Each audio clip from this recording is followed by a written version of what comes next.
രമേശ് ഞങ്ങളുടെ കോളേജിലെ ബെസ്റ്റ് സ്റ്റുഡന്റാ. മാത്രമല്ല ഞങ്ങളുടെ ഒക്കെ ബെസ്റ്റ് ഫ്രണ്ടും കൂടിയാ. He is not a criminal. പറ. അയ്യോ മുത്തച്ഛൻ എന്തായി പറയുന്നേ? രമേശ് എവിടെയാന്ന് ഞങ്ങൾക്കറിയില്ല. പോലീസ് വന്നപ്പോ കോളേജിൽ നിന്ന് മിസ്സിംഗ് ആയതാ. പേടിച്ചിട്ട് എവിടെയെങ്കിലും ഹൈഡ് ചെയ്തതായിരിക്കും. പ്രശ്നം ഒന്ന് കോംപ്രമൈസ് ആയ അയാള് പുറത്തു വരുമെന്ന ഞങ്ങളുടെ വിശ്വാസം. മാത്രമല്ല പോലീസുകാരുടെ കൈ കിട്ടിയ അയാളുടെ പൊടി പോലും വെച്ചേക്കില്ല മുത്തശ്ശ. ശരി താങ്ക് യു മുത്തശ്ശ. എന്തായി? നടേശൻ അങ്കിളുമായിട്ട് സംസാരിച്ചിട്ട് എന്നെ തിരിച്ചു വിളിക്കാമെന്ന മുത്തശ്ശൻ പറഞ്ഞത്. ആ വേഷം മാറുണ്ടായിരുന്നു. വിഗും വെച്ച് വേഷം കെട്ടി എത്ര നേരം വെച്ചണ്ടാ? തലയും ദേഹമൊക്കെ ചൊറിയുന്നു. പെൺവേഷത്തിലായിരുന്നെങ്കിൽ ആരെങ്കിലും പെട്ടെന്ന് വന്നാ എന്തെങ്കിലും കള്ളം പറഞ്ഞ് അഡ്ജസ്റ്റ് ചെയ്യായിരുന്നു. വാതിൽ കുറ്റിയിട്ടിട്ടില്ല. വേഗം ചെന്ന് കുറ്റിയിടും.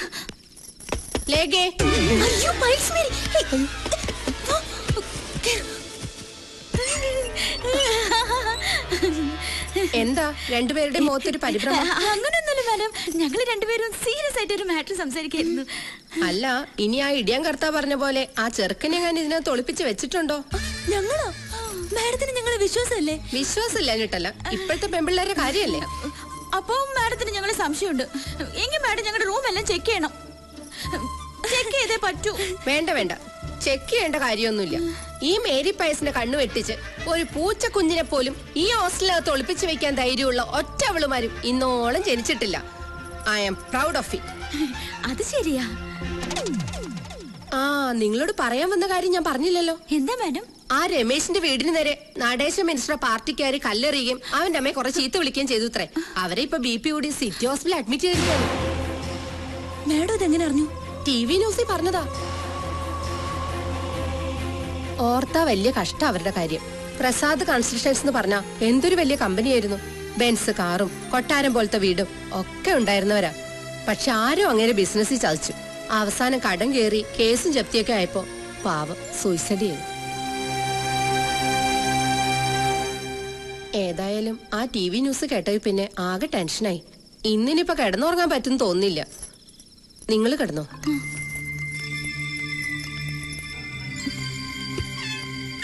മാതാവേ, ഇന്നിനി 2 സ്മോൾ അടിക്കാതെ കിടന്നുറങ്ങാൻ പറ്റില്ല.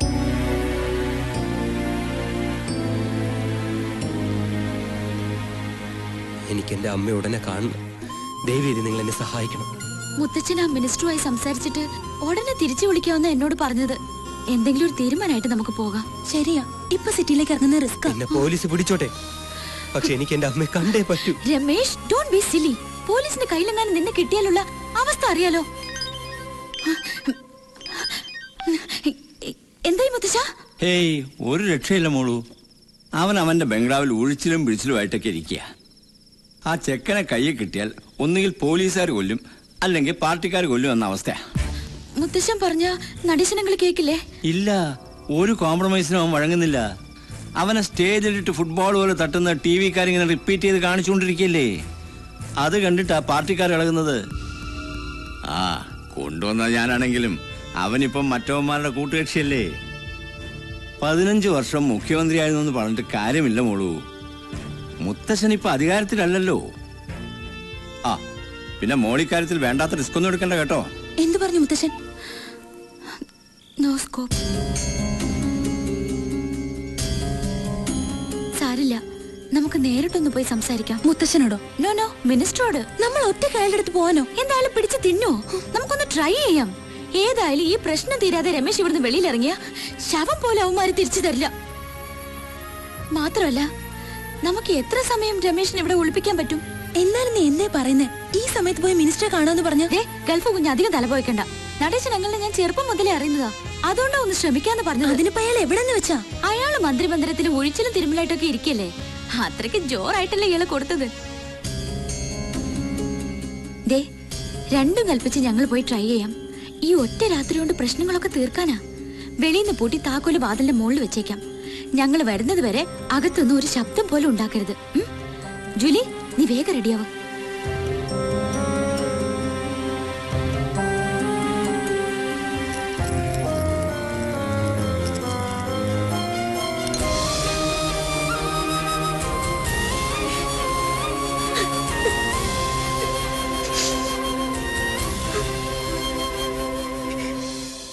പേടിക്കാനൊന്നുമില്ല. തൽക്കാലം വേറെ ഒന്നും ആലോചിക്കണ്ട, റിലാക്സ് ചെയ്യും. പറഞ്ഞത് കേട്ടില്ലേ, മനസ്സിന് വിഷമം കൊടുക്കാതിരുന്നാ മതി. എന്ത് വന്നാലും നമ്മൾ സഹിച്ചല്ലേ പറ്റുള്ളൂ. പടച്ചോ നമ്മളങ്ങനെ കൈവിടൂല. റസ്യ, നീ ആ കഞ്ഞി എടുത്തു കൊടുക്ക്. എനിക്കൊന്നും വേണ്ട കാതർക്ക. കഴിക്കാതിരുന്നാൽ എങ്ങനെ? അസുഖം ഭേദാവണ്ടേ? എനിക്ക് എന്റെ മോനെ ഒന്ന് കണ്ടാ മതി. പോലീസുകാര് കോളേജിൽ നിന്ന് കുറെ കുട്ടികളെ പിടിച്ചോണ്ട് പോയെന്ന് കേട്ടു. രമേശിനെ അവര് പിടിച്ചിട്ടുണ്ടാവോ കാതർക്ക? അവനെ എങ്ങാനും അവരുടെ കൈ കിട്ടിയിട്ടുണ്ടെങ്കിൽ. ഇങ്ങനെ കരഞ്ഞ അസുഖം കൂട്ടണ്ട, നമുക്ക് അന്വേഷിക്കാലോ. ഞാൻ ആ പ്രിൻസിപ്പാൾ അച്ഛനൊന്ന് കണ്ടിട്ട് വരാം.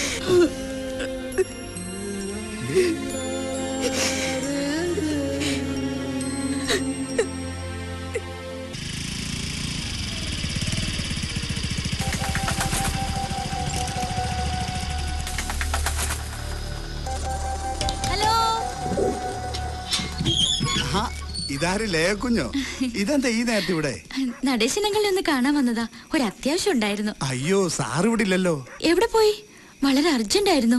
മുത്തശ്ശൻ പറഞ്ഞു വിട്ടതാ. ലേഖക്കുഞ്ഞായതുകൊണ്ട് പറയാ. കോവളം റൂട്ടില് നടേശൻ സാറിന് ഒരു പേഴ്സണൽ ഗസ്റ്റ് ഹൗസ് ഉള്ളത് അറിയാലോ? ആ പെട്രോൾ ബങ്കിന്റെ എതിർവശത്ത്. അതെ അതെ, ഞാൻ പറഞ്ഞാണെന്ന് അറിയണ്ട കേട്ടോ. ഇല്ല. ഇനി ഇപ്പൊ അങ്ങേരെ കാണാൻ പോണോ? അങ്ങേരുടെ സൗന്ദര്യം കാണാനല്ല നമ്മൾ അവിടെ പോകുന്നത്. രമേശിനെ എങ്ങനെയെങ്കിലും രക്ഷിക്കാൻ കഴിയുമെന്ന് നോക്കാനാ. നീ വേ കേറ്.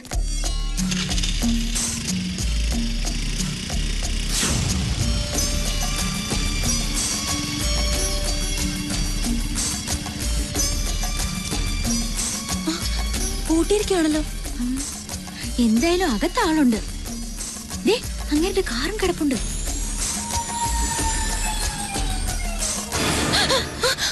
ആളുകളില്ലാത്ത ബംഗ്ലാവിൽ പമ്മി നോക്കണെന്തിന്? ഞങ്ങള് മിനിസ്റ്ററെ കാണാൻ വന്നതാ. മിനിസ്റ്റർ ഇവിടെ ഇല്ലല്ലേ? ഞങ്ങൾ മിനിസ്റ്റർ വിളിച്ചിട്ട് വന്നതാ. തന്നെ? ഇത് നേരത്തെ പറയാത്തത്? ഞാൻ വാച്ചറാണ് വേലായുധേ. ഇതൊന്ന് പിടിക്ക്. വന്നിട്ട് തോന്നുന്നേരായ? ഇപ്പൊ വന്നേ ഉള്ളൂ.